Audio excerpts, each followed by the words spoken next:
Hey there and welcome back to XCOM. My name is Pete and today we complete another episode of our XCOM Enemy Within Ironman Impossible walkthrough. Last time we left off, after shooting down not one but 2 alien UFOs in one episode, we eventually went ahead and cleared out the crash site of a small scout, and while doing so we were able to mind control an ethereal, unlocking the Xavier achievement. Now, before we start off with today's episode, I want to address a comment that I have actually received numerous times over the last few episodes now, asking which achievements we actually still have left to complete. Now, there are of course some storyline achievements that I don't want to spoil at this point, but apart from those, we are still looking at more or less 5 tasks. Number 1 is to shoot down 40 alien UFOs. And just for your information, at the moment, having completed 58 episodes, we are currently at 13, so that achievement is probably the last of the 5 that we're going to get. The others are a little bit more straightforward though. For the Lone Wolf achievement, we still need to clear a UFO crash site with one single soldier, and that is going to be Andrea. And at the moment, we're basically just waiting for another small scout with the right types of enemies, because we don't need to make this any harder than it already is. For the Summon Your Own Size achievement, we will have to kill a Muton Berserker in melee combat, so that is an achievement that we will likely unlock with Andrea as well, either while she's clearing the crash site or in the other mission that we still need to do, and that would be a mission on which we take 4 mech troopers, each with a different base class, and then 2 hover shifts. We have already been preparing for that, and that mission will then complete both the By Our Powers Combined as well as the Rise of the Machines achievements. Finally then, and this could once again get a little tricky, we also still need to unlock the Mental Minefield achievement, which is rewarded for killing an enemy with the Neural Feedback gene modification. What this gene mod does is it causes damage whenever a soldier is psionically attacked, and the higher the soldier's will score, the more damage is dealt. Now, to increase the likelihood of this achievement eventually unlocking by natural progression, it would be a good idea to give this gene mod to as many soldiers as possible. However, there are also certain ways to kind of influence who the aliens will attack, so I think we'll try the more tactical approach first, ideally on a mission that has both an ethereal and a few sectoid commanders, just to increase our chances. And that is pretty much it. Again, there are a few more achievements that are storyline related and cannot be missed, a few more that just require us to take the right people into the right mission, but all in all, nothing that requires any sort of substantial planning.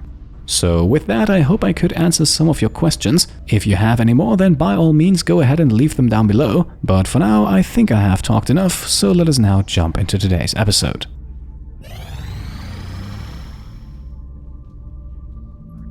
Incoming transmission. We are extremely impressed with the progress of the XCOM project thus far, Commander. Your recent results were beyond our expectations, and that is not a statement this council makes lightly. We will be in touch, Commander.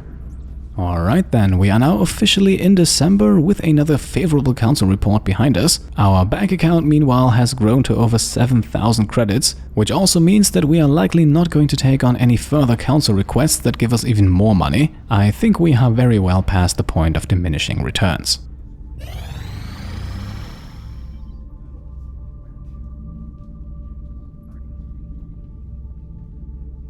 Contact detected.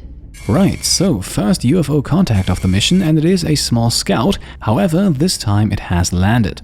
Now if we don't go in here to clear the crash site, panic in the United States will increase by 1 point. However, that is not the only thing that's going to happen, and because I really don't see any point in engaging here, let's ignore the threat for the time being, and then find out what the consequences are. We haven't scrambled our fighters to intercept the latest UFO contact. Let's hope it doesn't do any serious damage. Commander, we're receiving a transmission from the Council. Coming on screen.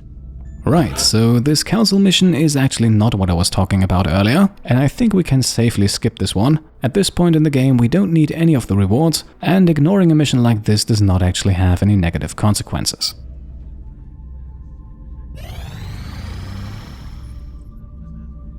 We're picking up a new contact, and it's generating a strange signal, almost like it's scanning for something.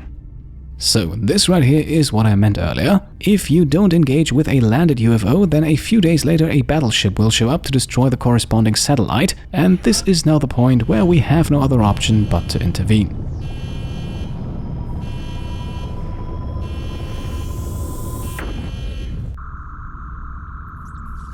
Enemy is padlocked.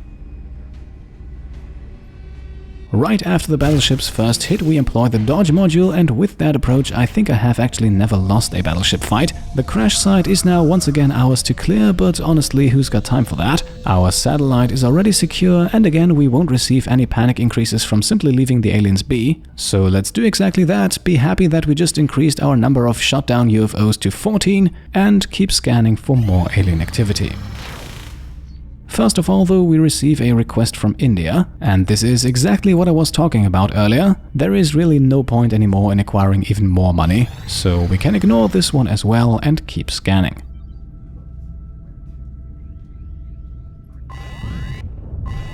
Right, so here we have another terror mission, and unfortunately this one we cannot skip. The stakes will not be terribly high as we just need to complete it somehow, but who knows what's waiting for us. I kindly want to remind you of that last terror mission we had in episode 57, where a pair of Sectopods managed to put us in a very tricky situation.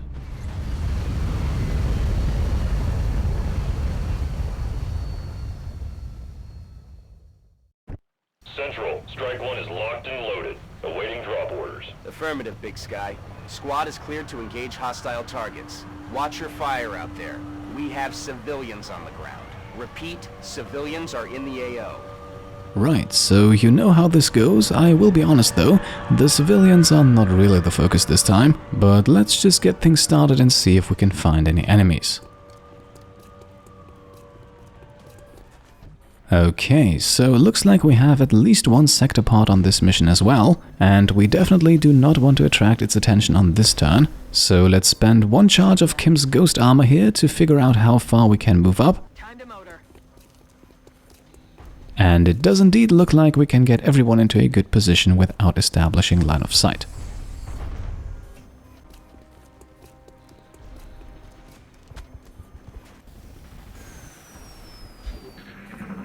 On the alien turn then, we first have a trio of chrysalids move in, and since we don't have any overwatches active, they all get to rush up to us without resistance.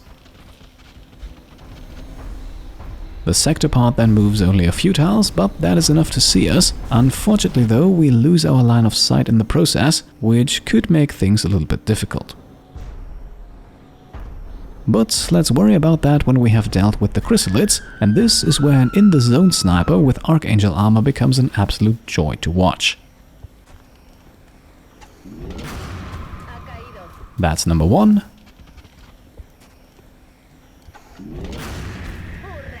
That's number 2. And that's number 3, and technically Michelle still has not spent her action, however she is now unfortunately out of targets. Speaking of which, since we can't see the Sectopod and I don't want anyone to suffer damage from its reaction shot this early in the mission, we are now attempting to take out the drone here, because that is currently the only enemy that can see Louisa, which means if we take it out then she can move up stealthily.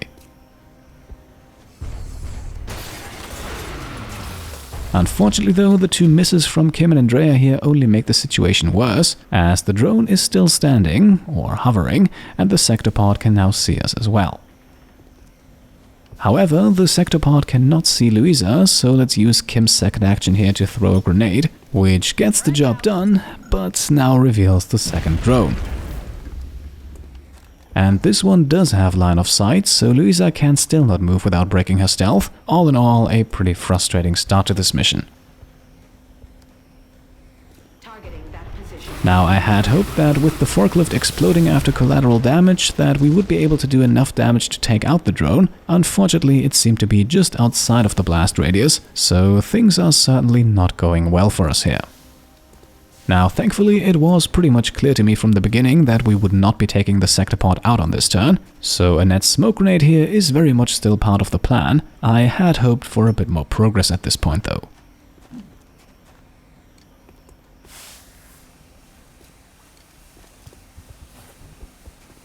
Now we'll also put Resilius on Overwatch and do nothing with Louisa to maintain her stealth. If we break that, for example with a reaction shot against the drone, then she is flanked and therefore a sitting duck for the Sectopod.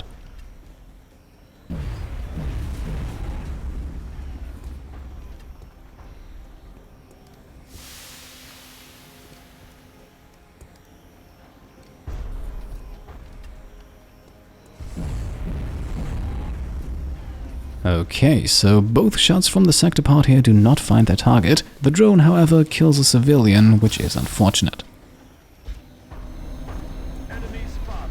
What's even more unfortunate though is a second Sectopod showing up now, so it sure looks like we will once again have our hands full.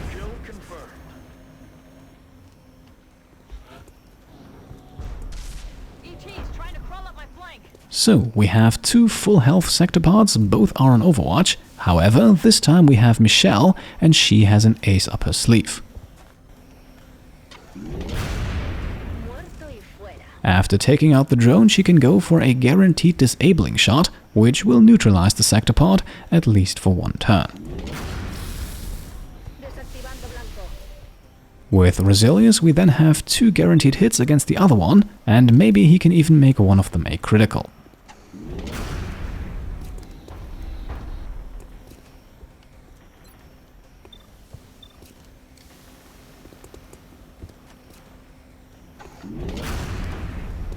Right, 2 critical hits here for a grand total of 18 points of damage, and sets us up to maybe even go for the killing blow with CFD Lupi here, provided she can hit 2 65%ers and do enough damage.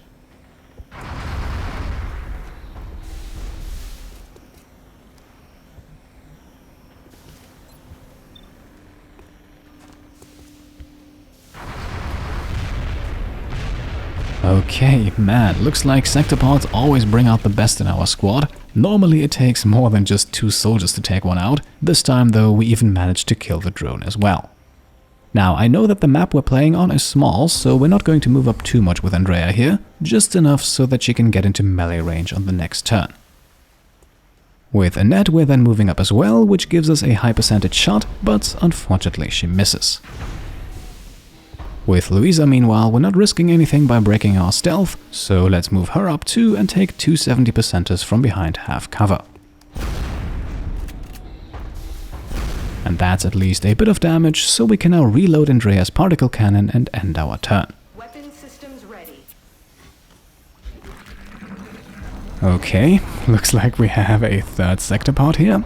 This mission is surely getting interesting. Right, you know what, XCOM? F you too. Apparently, out of 5 alien groups on this mission, 4 are Sectopods, and honestly, I don't even know what to say at this point. Yeah, this will get interesting. I think I may need a moment to figure out how to proceed here. Okay, so I think I have an idea. If this works, this is going to be amazing. The first step, I think, is pretty obvious. Civilian casualties be damned. If there ever was a time for a rocket in this series, this is it.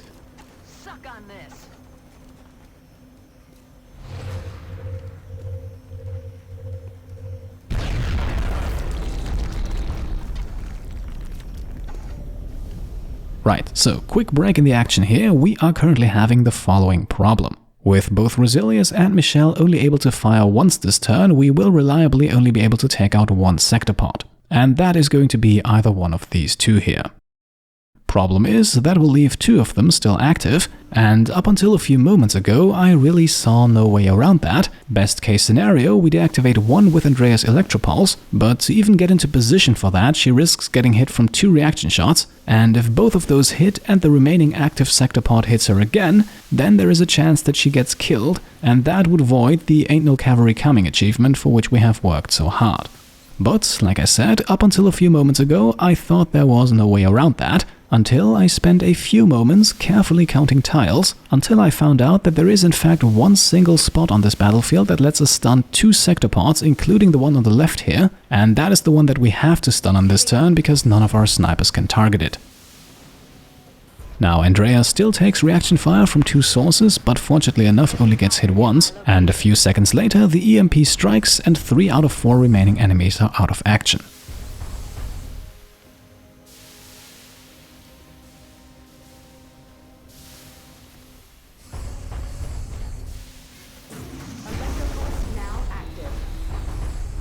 This means our snipers can now take aim, first Resilius and then Michelle, who at least has the headshot ability to go to.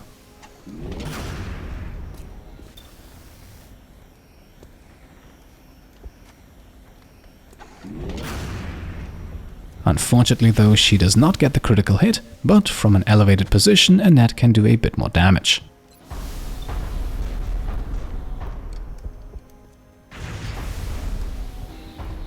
And at this point we are not leaving anything up to chance. Yes, Sharky Santoso will take a few points of damage here, but we absolutely need this kill.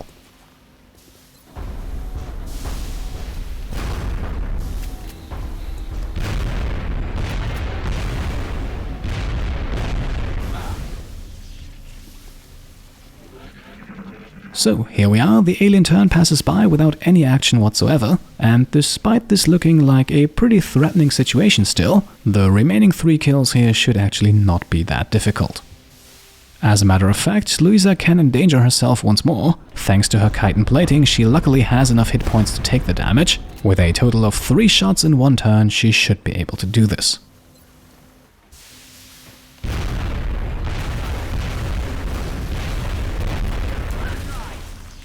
And at this point the rest should be easy. First, Annette can get rid of the drone. Suddenly they don't seem so tough. And then our 2 snipers can deal with the Sectopod.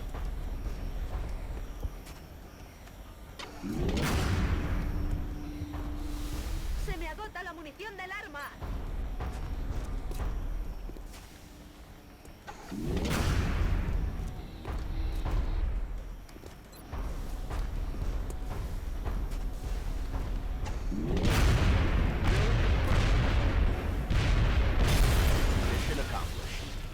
And there we go, that is how you deal with 4 Sectopods in one and the same mission. Not saying, of course, that that was intended by any means. And would you look at that, we even got ourselves the excellent rating for this mission. Admittedly though, after Sectopods number 3 and 4 showed up, those became kind of a secondary objective.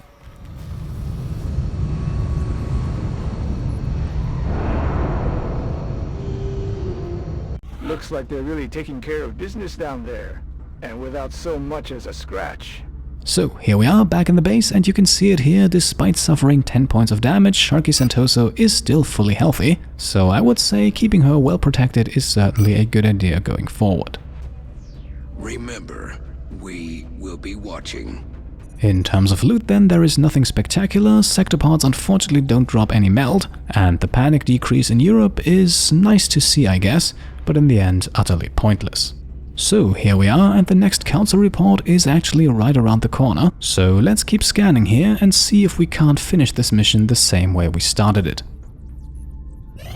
Contact detected. Okay, it looks like we have another UFO to deal with in the meantime, or in our case to ignore, because once again this UFO has landed, and all we get from not engaging is 1 single point of panic in Canada, which I think we can handle. Commander, by ignoring these UFO contacts, we're putting our entire satellite network at risk. And there we go, just hours before the end of the month, and the end of the year for that matter, we have the Battleship showing up, so let's go ahead and shoot it down, which will then be UFO takedown number 15.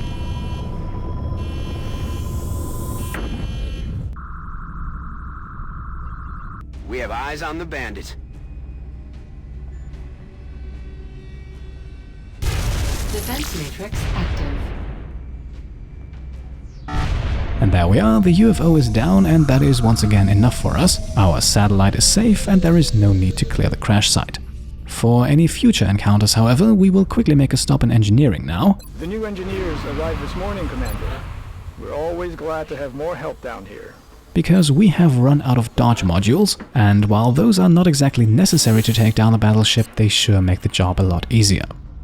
So, now that we have 2 new ones, let's keep scanning and get that council report over with. Incoming transmission. You've done an admirable job in combating the alien threat over the course of this past month, Commander. However, we still believe there is room for improvement in your efforts.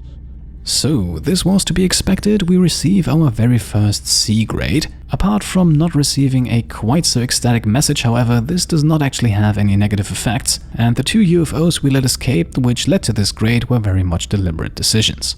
You can also see here that the United States and Canada are currently sitting at 2 points of panic, so we still have a bit of leeway here until we need to start worrying about them. We will be in touch, Commander. So for today, I think we will make the cut right here. I think you can expect the next few episodes to follow a very similar pattern. We will basically skip everything that is not entirely necessary, either to avoid severe panic increases or to unlock another achievement. So let's wrap things up right here. As always, I hope you enjoyed today's episode, and if you did, then I would of course be very happy if you could leave a thumbs up. If you like what I'm doing and want to support me and my channel further, then by all means go ahead and subscribe if you haven't done so already, grab some merch over on shop.petecomplete.com, or check out and maybe even pledge to the Pete Complete Patreon. Thank you all for watching, and I'll see you next time. Cheers.